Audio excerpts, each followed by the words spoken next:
Good morning. I'm not used to presenting in front of a couple hundred people. This is,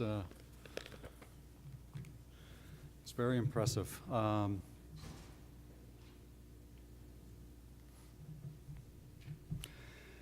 little bit about myself, and I'm not going to spend a lot of time on it, so there you go.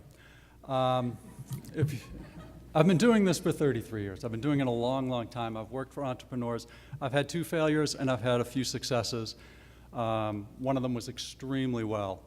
So I joined, I left Price Waterhouse very early to go work for an entrepreneurial firm, and we crashed and burned. But along the way, we had our ride up, we had our ride down, a little bit back up, and then totally wiped out. It didn't deter me. I kept at it.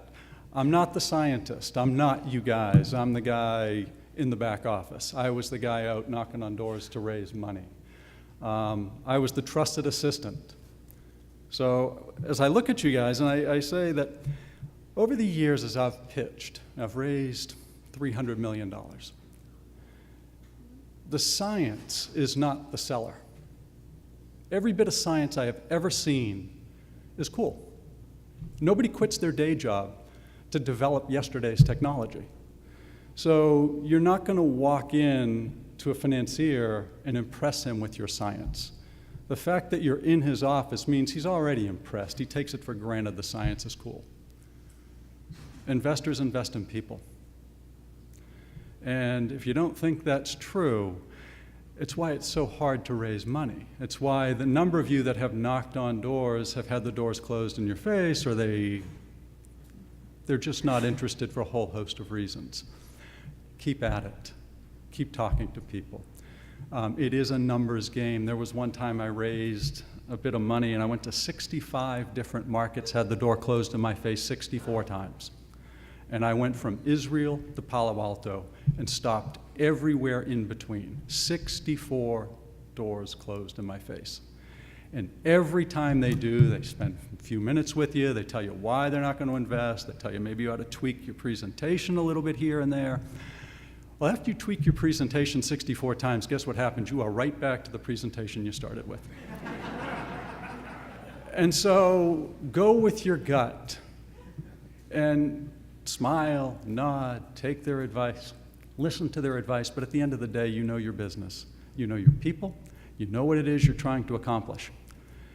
Just go on to the next door. And it really is a numbers game. But that being said, and I'll get to it in a few minutes, I also like to fail fast. Don't waste your life or your personal resources on a company that's going to fail. At some point, look in the mirror and realize this is not where I want to be spending my time or my personal resources, and move on to the next venture.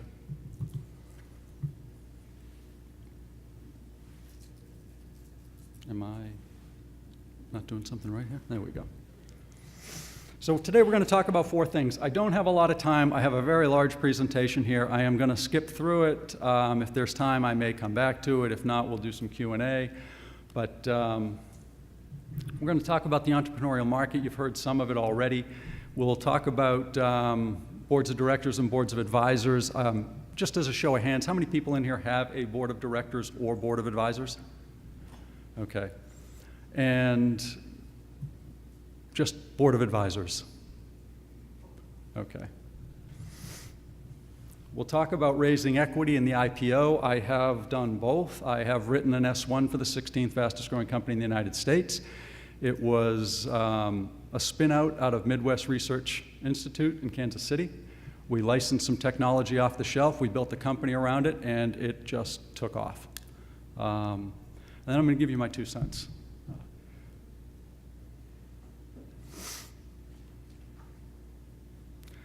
This here, to me, very, very interesting slide, and you've heard little bits about it already. But in 1995, roughly 600,000 businesses were less than 1 year old in this country. And it grew. And you can see what happened when the tech bubble burst and then 9/11 happened. It started its downward trend. Around 2005, it started a really steep decline, which was probably a year or 2 before the Great Recession. and now it's on its way back up, and it's actually where it was back in 2000. So there is still roughly about 675,000 new companies in this country less than 1 year old. Look at the jobs. The jobs didn't have that slow decline. The jobs have a very rapid decline. And what's happening here isn't just the Great Recession. A lot of this is technology. It's been disruptive. We are doing more with less. We don't need as many people in our startups to accomplish what we used to have to back in 1995. So I don't ever envision startups having the same number of people employed.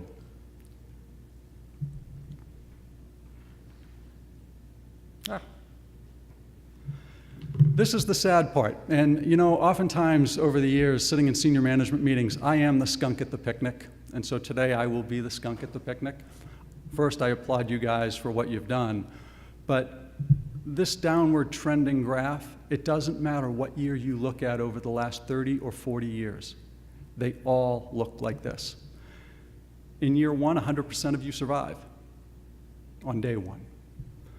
By year two, 20% of you are gone, and for the most part through failure. This downward trend starts to shift in and around year 5 through buyouts. Some of you survive and then sell the business, but it doesn't really level off until the 20th year, and by then 80% of you are gone. This is from the Bureau of Labor Statistics, and this graph never changes. It's really a fascinating graph. So you're embarked on something that is risky, scary, but if you're one of the few that succeed, it is absolutely worth it.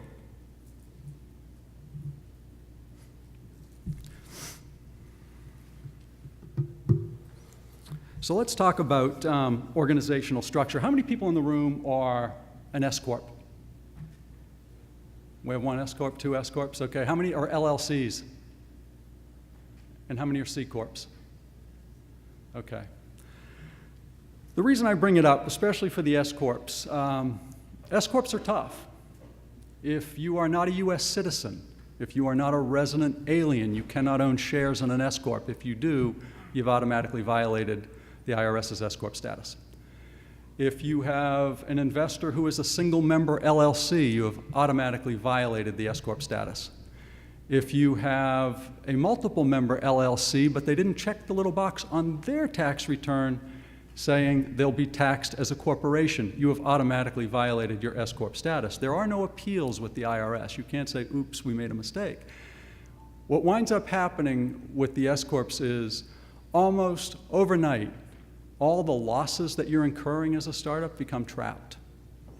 And the reason I bring this up is, and oh, by the way, you can't have a C-Corp as an investor in an S-Corp. You violate your S-Corp status. The LLC brings a lot more flexibility. The S-Corp status and the LLC status have a lot of the same tax advantages. I just happen to like the LLC a lot better for startups. But there's nothing wrong with an S-Corp as long as you monitor who your shareholders are. And if you remember, you know, as a startup, you tend to use your shares sometimes as currency. You don't have a lot of cash to pay people for services. So you hand them out some shares of stock for their service. That happened to one of my clients, and it was an actually very successful business. She worked for the Washington Post, and she started a technology-based business here in the Washington, D.C. area. And as her company grew, she was using the cash to fund the growth, so she handed some shares of stock to a marketing company to help her market the business. Well, the marketing company was a C-Corp. And over time, her business became incredibly successful, but she lost her S-Corp status. And so overnight, she's now a C-Corp. The losses that she had built up early on got trapped. Her husband had a good job. They were using the losses to offset his income and paying no income tax. Well, all of a sudden now you're a C-Corp.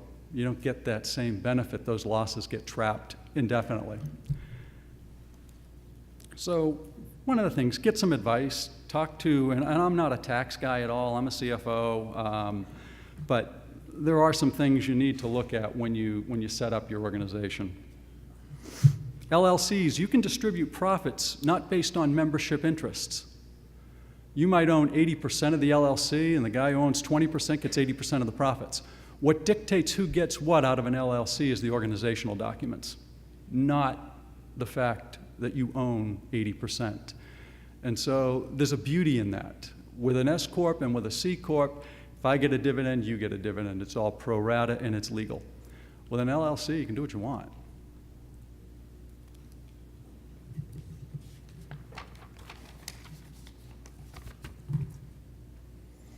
I'm not going to talk a lot about commingling resources, but I will tell you, having been a consultant for 7 years and having been with startups most of my career, there's a lot of commingling of resources that go on. And the quickest way when there's a problem to pierce the corporate veil is for a judge to say to you, you didn't respect it, why should we? So be respectful of the fact that the corporation is an independent living being. And you're separate from that, even though you may own the majority of it. Fail fast, I can't say fail fast enough. Payroll and sales taxes, we'll just skip right over to that. Here's another one where entrepreneurs, if you actually have a payroll and you have people on payroll and sometimes cash gets tight and you wind up not paying payroll taxes, there's no forgiveness for this. You lose your home. If you go to the IRS office in Wheaton, Maryland, you can see a list posted on the wall of people, entrepreneurs who took payroll taxes to fund operations. They sell your house. If you don't have enough equity in your house, they go after all the corporate officers. So anybody with the title vice president and up becomes personally liable to the IRS for not paying payroll taxes. This is one area, again, I worked for an entrepreneur in the 80s, and he lost his house, and it was posted on the wall of Wheaton, Maryland. So I have firsthand knowledge of this one. It shouldn't be SBIT, typo, SBIR, STTR grants. I love this program, but it's not a finish, it's a start. Get in, utilize the resources as best you can, and get out. Don't become a grant writing shop. Writing grants is what universities and colleges do. Commercialize your technology, find a customer, find an investor. Sometimes it's easier to find a customer than an investor. So to me, use this as the first step or the second step on the rung of the ladder to where you want to go. It's not a finish. I know this is user error. Another area where I was called in many, many times is to clean up cap tables. A lot of you, because you do use shares as currency, which is perfectly fine. When you have not much cash, it's okay to use your shares. I would highly encourage you not to do it, because when you do succeed, you'll find out you paid an awful lot more for that service than it was worth. What is it, Priceline.com? Do you guys remember this story? Remember Captain Kirk? Priceline.com couldn't pay him to be their spokesperson, so they gave him equity in the company back when the company was nothing. And then all of a sudden it took off, and Captain Kirk became wealthier off of Priceline.com ads than he ever did off of acting. So they paid him an awful lot more than he was worth. But you know, if you think that Captain Kirk is what made Priceline successful, I'd have to disagree. But one of my neighbors is one of the founders. And when he sold out, and there were 3 of them, his net worth was $250 million. And he sold out early. Family and friends, issuance of shares, you'll hear me talk about it over and over again. Anybody here ever read Sam Walton's biography? If you've ever read it, it's fascinating. And when Sam Walton owned the Ben Franklin stores, he went to Ben Franklin with this idea of a Walmart-type megastore, and they shot it down. They said, it's not us, this is not where we're going to be spending our capital. So he kept his Ben Franklin franchises, and he went out and started Walmart. And his father-in-law, I think was an insurance salesman, and his father-in-law said to him, look, you got to protect the company. If this is really going to work, set up a separate company for family and friends. And it was the Walmart Family Corporation. And so Sam owned roughly 80% of that Walmart family corporation, which owned 60% of Walmart. So if there was ever any infighting amongst the family and friends, Walmart was totally separate from it. There were never any lawsuits. If there was ever a lawsuit amongst family and friends, it was in this Walmart family company that Sam owned 80% of, which controlled Walmart. Most lawsuits in this country are not from shareholders, believe it or not. So one of the things to think about as you do succeed is organizational structure and how to insulate your baby from your family and friends.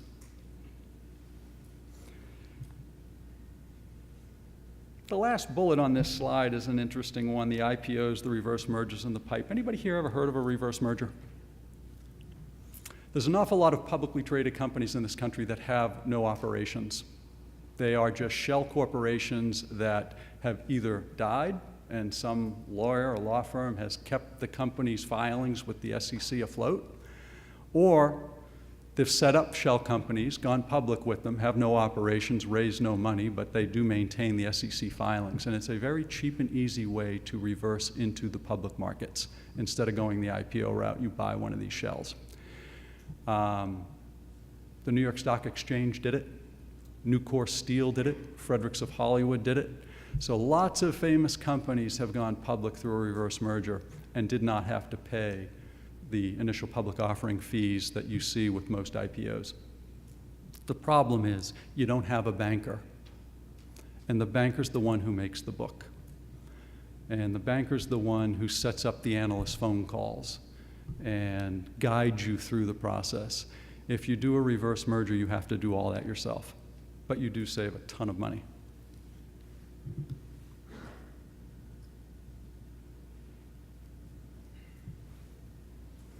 We're going to skip over this.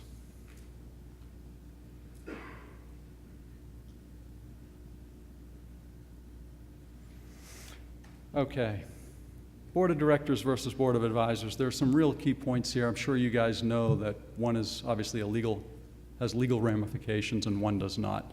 Board of advisors, absolutely love them if they're utilized well. 90% of the people out there don't utilize them well. If you go out and you hire good advisors, use them. Have an agenda, have meetings, have follow-ons. If you're not going to utilize them, don't waste their time, and quite frankly, they shouldn't waste yours by signing on to be an advisor of your company if you're not going to utilize them. Board of directors, on the other hand, there's a legal requirement here, duty of care, duty of loyalty. If you violate the duty of care, you can be indemnified. You've all read your organizational documents. There's an indemnification provision in there for officers. You cannot be indemnified for a breach of the duty of loyalty. So even if you have director and officers insurance, even if your agreement says you can be indemnified, by law you cannot be. And this is the one where a lot of people get into trouble when you sit on multiple boards. You get to see things. You get to see acquisitions that the company is looking at and the company decides to pass, and you say, oh, maybe I'll go out and buy that. You can't use any knowledge that you've gained from this company for your personal wealth. And so sitting on boards, there's a real duty to the company itself, not to the CEO who may have brought you on or to the board governance committee who went out and found you. Your duty, once you take that requirement, is to the corporation itself, not to yourself or to some individual.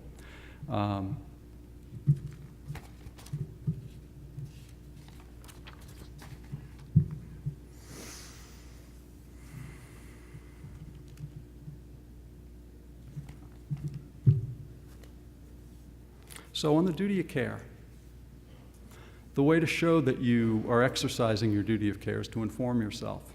Board wants to make a decision, or management's asking the board to make a decision. If you don't know, you can't make the decision. So you got to bring in the experts, and it's not always management as the expert. Sometimes you got to go out and find independent experts to educate the board. If you're not going to do this, you're putting yourself at risk, you're putting the company at risk. And that's why there's a lot of independent advisors that advise boards of directors.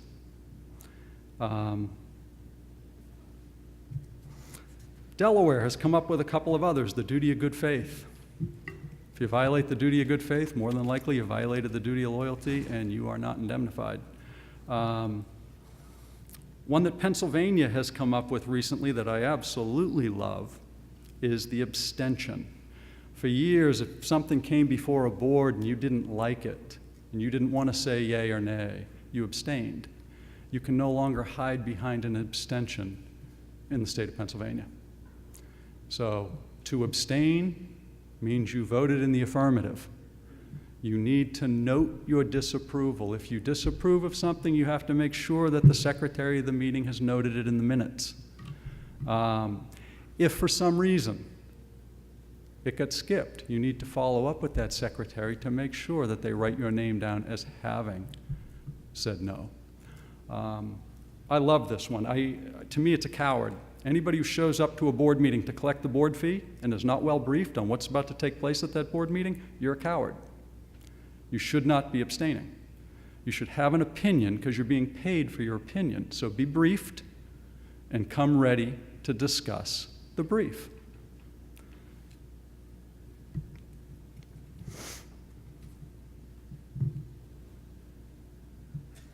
Time and commitment.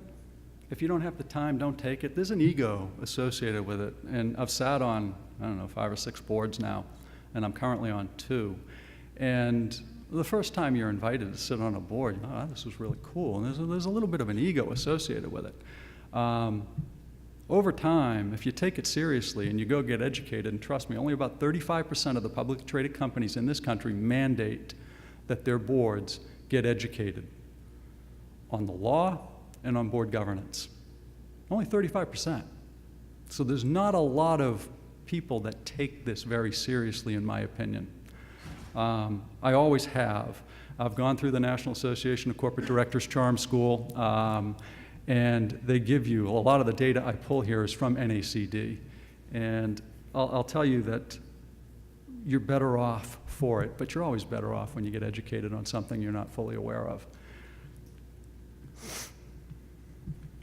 So to me, the golden rule is if you don't have the time, don't serve. If you're not going to put the time in, don't serve.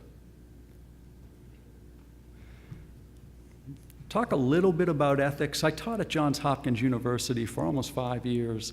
I taught mergers and acquisitions in the MBA program, and I taught finance for the Masters of Biotechnology, which was a course I designed for Hopkins. And it actually became so popular that they made it part of the core curriculum.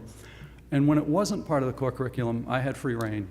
As soon as it became part of the core curriculum, the university stepped in with its heavy hand and started dictating books and syllabuses and exams, and which was a little offensive, so I stopped teaching the Masters of Biotechnology. But one of the things I always taught my students is we can teach people about ethics, but I can't teach you to be ethical. And to me, I always said if you're about to take an action that's in the gray area, which is okay, we all do, we all push the envelope, just ask yourself, is this going to make the world a better place? If we all did it, would the world be a better place? We may not have the same horizon, but we do live under the same sky. And so, to me, ethical behavior, you have to walk away. And I have been asked as a CFO, because earnings are so damned important in this country, and quarterly reporting is huge, there are times you are asked to push something that might be legal, but is clearly unethical. And legality is something to me that if you're going to live your life based on what's legal, I want no part of you. I want to surround myself with people that live to a higher standard than the law. The law, to me, is the base minimum.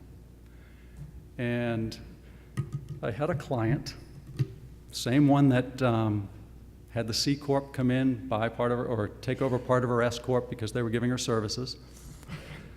They retired. The 3 guys who owned the C Corp retired, moved away. So she never went to find them to get their shares back.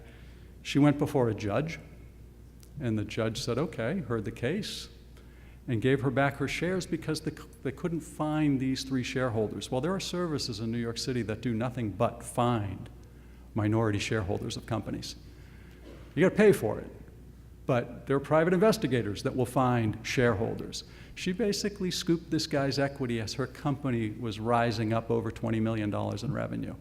And that was it for me. I walked away. And I remember her lawyer calling me saying, Sean, this is perfectly legal.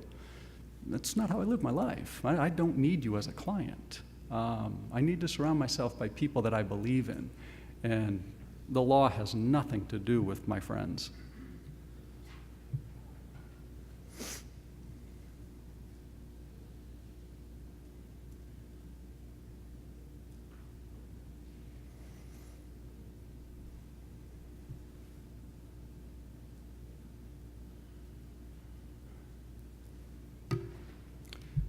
You know, there was a guy at the NACD who used to say to sit on a board, courage, candor, and conscience. I always love that quote. That's why it's here. I'm not going to talk to you too much about it, but I think you can understand how I feel about certain things.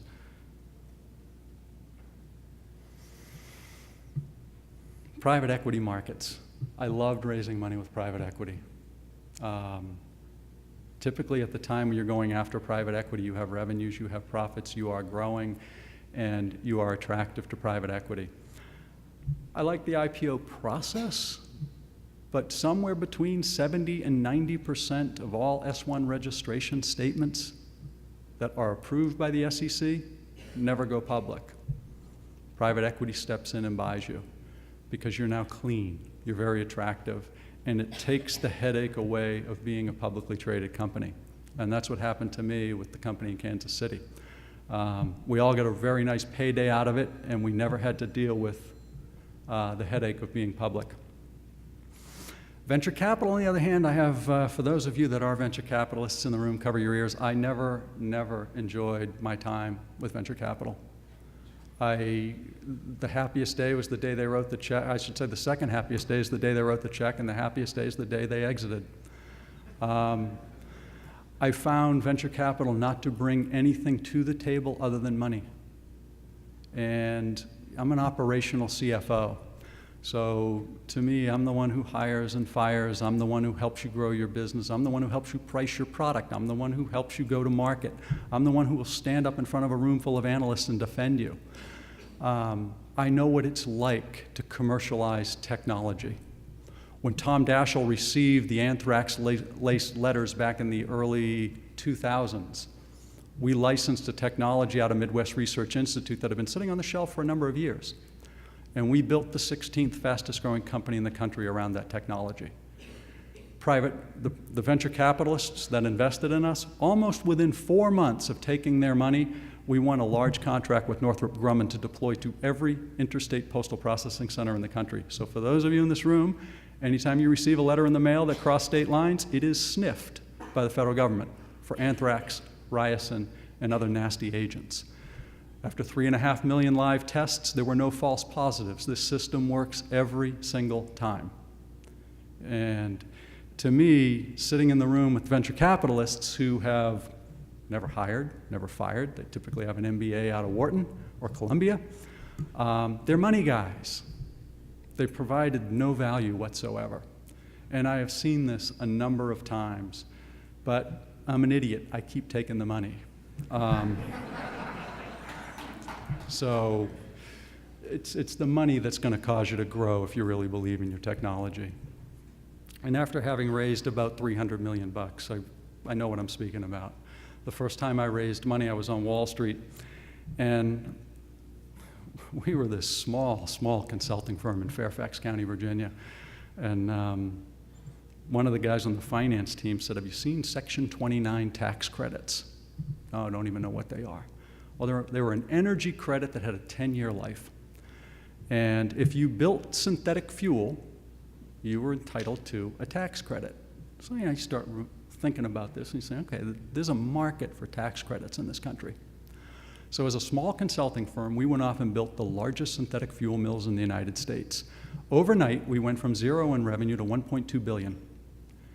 And we did it by raising 2 tranches of $125 million each through Morgan Stanley. Business was never profitable, was never designed to be profitable. The spreadsheets all showed this thing taking losses, and I remember Morgan Stanley saying, we'll take those too. We want the losses and we want the tax credits. And we were doing $1.2 billion in revenue. We sold that.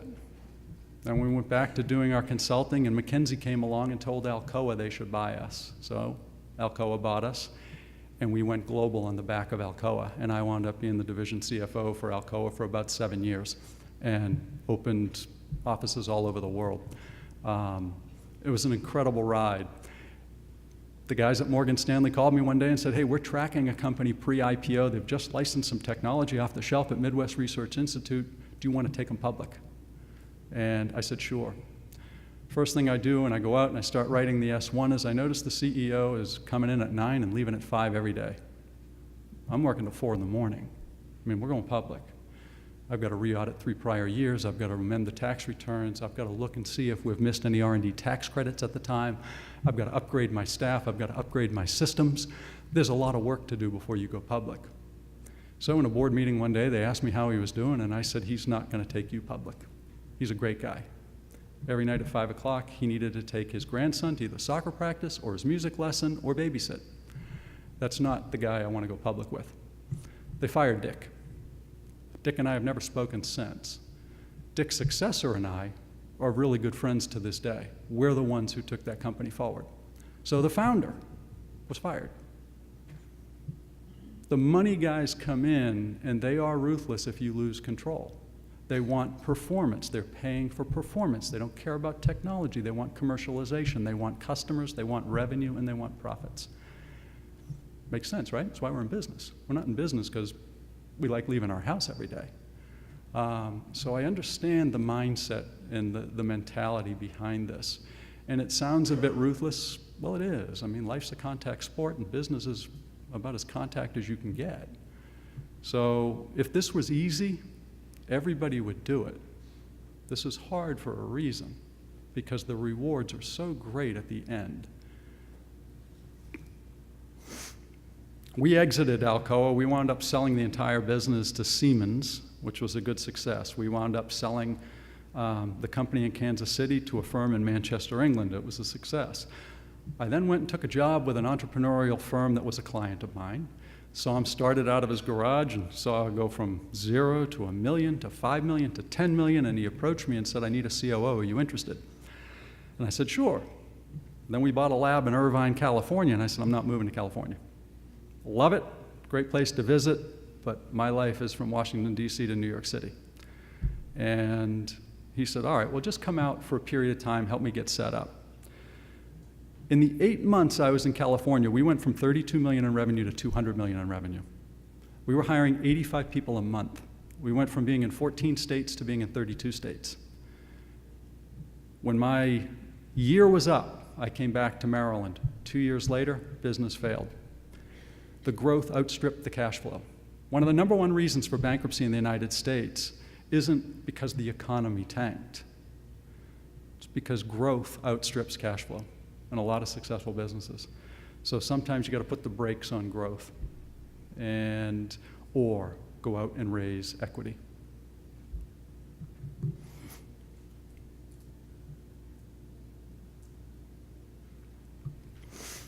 It's a distraction. You'll find that when you're talking to venture capitalists and private equity, they're salesmen. I mean, they want to do business with you if you're a company they want to invest in. And so they're wining and dining you. I remember the limo rides and going to restaurants that don't have signs out front in New York. It's just a door and a wall. And these guys are trying to impress you. And it does, it works. One time they flew me out to wine country in California. They gave me a tour over the weekend of micro vineyards, 5,000 bottles or less a year, or 5,000 cases or less a year.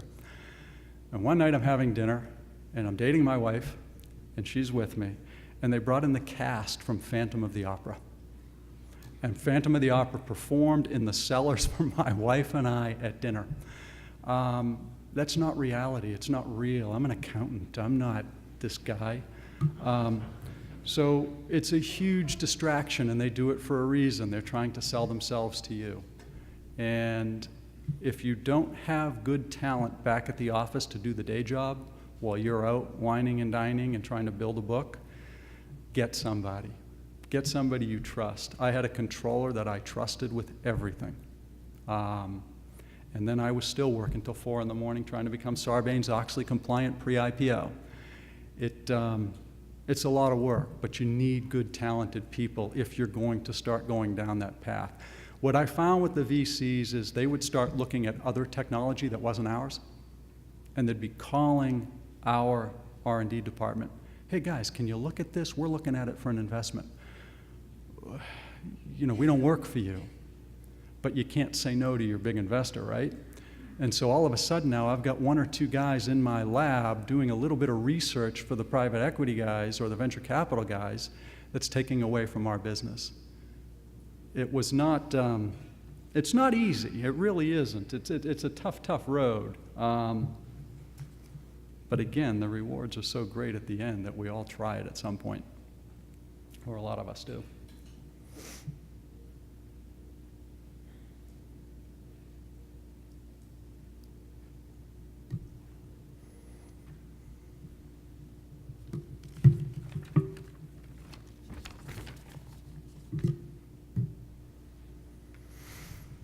Early stage deals in this country this year are going to surpass $10 billion in funds raised. It's unprecedented. I think it's actually going to be higher, to be honest with you. Typically right now, early stage companies are raising between $850K and $2.1 million per deal. Again, that's 2 times what it was just 6 years ago. That's how much money is in the private markets right now.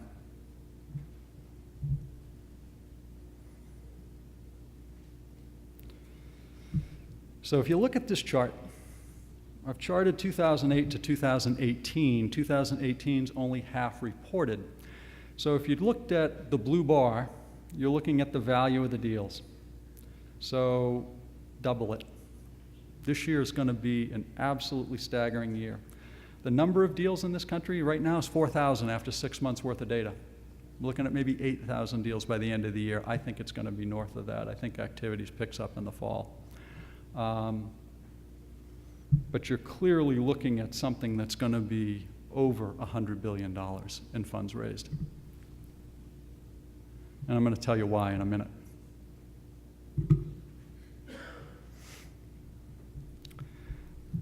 The number of IPOs in this country. When I was young and just starting to cut my teeth in business, we had roughly 500 IPOs a year. That's what kept our capital markets going. Today we're looking at something around 175, 150 to 175.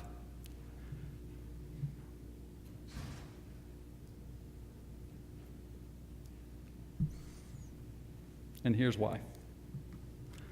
When you look at the number of publicly traded companies in the United States, there was a point in time, I think I show 8,100 here at its peak in the mid-90s during the tech bubble. It was actually closer to 9,000. It depends on where you're pulling your data from. I happen to pull this data from the World Bank. The World Bank also says there's 4,300 publicly traded companies, but if you actually look on the big exchanges of US-based companies, not foreign companies listed in the US, but US-based companies, there's 3,800. So the markets have fallen from about 9,000 down to 3,800 in our lifetime, last 15 years. It's because private equity has jumped in. Going IPO is too expensive. Going IPO is too hard. Dealing with the SEC is an absolute pain in the ass. It absolutely behooves you as you grow to look at the private equity markets. You can, typically these guys are in these deals for anywhere between 3 and 7 years. Used to be 5 to 7, but now a lot of deals are being flipped because there's too much money chasing too few deals. So valuations are getting really, really sick. And if you look at valuations, the number 2 apps right now, anybody know the number 2 apps in this country? Dating and groceries. There's more money being thrown at dating apps and grocery apps than you can imagine. And the entrepreneurs who are starting these, all they want is a payday. They're not looking to build Google or Microsoft or make your life better. They're just looking for a payday. And so they've got a very business-minded approach to what it is they're trying to accomplish. The think the next one down might be InsurTech, the insurance technology space. You look at some of these old businesses that insurance man has to go out and sell you insurance policy. You can buy insurance policy on your mobile app now. That's another big one. There's a lot of money being thrown at these companies, and I'm seeing multiples that are just, they're sick. I saw one InsurTech company that was a 16x on revenue multiple. I've never seen that in my life. You know, historically, especially if you've got a little gray hair on your head, you're used to seeing, you know, 3 times, 5 times, 7 times trailing revenues, 16 times. But again, it's because of how much money is sitting out there in the private markets right now. And you never need to go public. These guys will hold you for 3 years. They're going to sell you to another private equity guy. Now, if you continue to perform and do a good job, you get to keep your job and you own a piece of the company. That's great. You never have to go public to have access to capital to continue to fuel your growth. And I absolutely love that model, by the way. I think the SEC, I think Sarbanes-Oxley, I think overregulation has screwed up our capital markets. So when you think about your 401k plan, or when you used to have a 401k plan, you used to have 9,000 companies to choose from to invest in. You have 3,800 today. We're at full employment. Unemployment in this country is what, 3.8%? Think of all the money being dumped into 3,800 companies. And what do we track in this country? We look at the Dow, the top 30. We might look at the S&P, the top 500. We're certainly not looking at company number 3,798. There's 30 million corporations in the United States right now, roughly. 30 million. It's only 315 million people. There's 30 million companies. Who's taking advantage and getting the returns? It's the private equity guys. Their returns now outstrip what's happening on Wall Street. And we never get to participate in that. But you guys do. You guys are participating in that. So I applaud you. And with that, I'm going to wrap it up. And again, sorry for being the skunk at your picnic.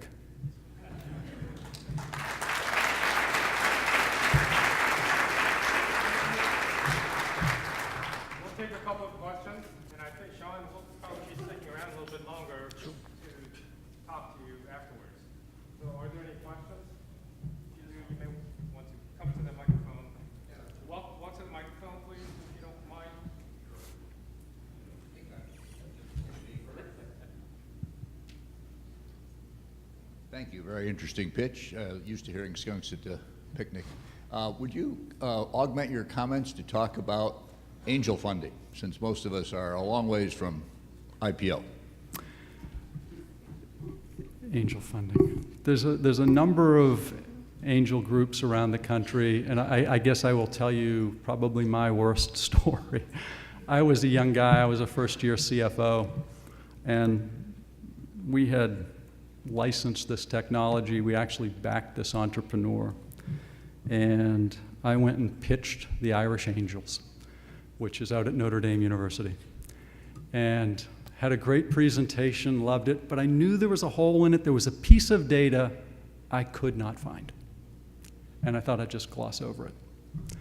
And somebody found it and asked me the question. I had no answer for it. And I still remember exactly what it was. What was the cost of bulk bleach? We had licensed this technology that was a silicone-based coating. And it actually, a lot of companies make silicone coatings. The beauty of silicone, nothing sticks to it. The downfall of silicone, it sticks to nothing. So you got to find a way to get silicone to stick to the substrate. And this scientist had invented a tie layer. Had some of the properties of silicone, had some of the properties of the substrate. And power plants in the United States, the intake tunnels, they all have to be near large amounts of water. Intake tunnels get clogged frequently with biofoulants, especially if you're on the coasts.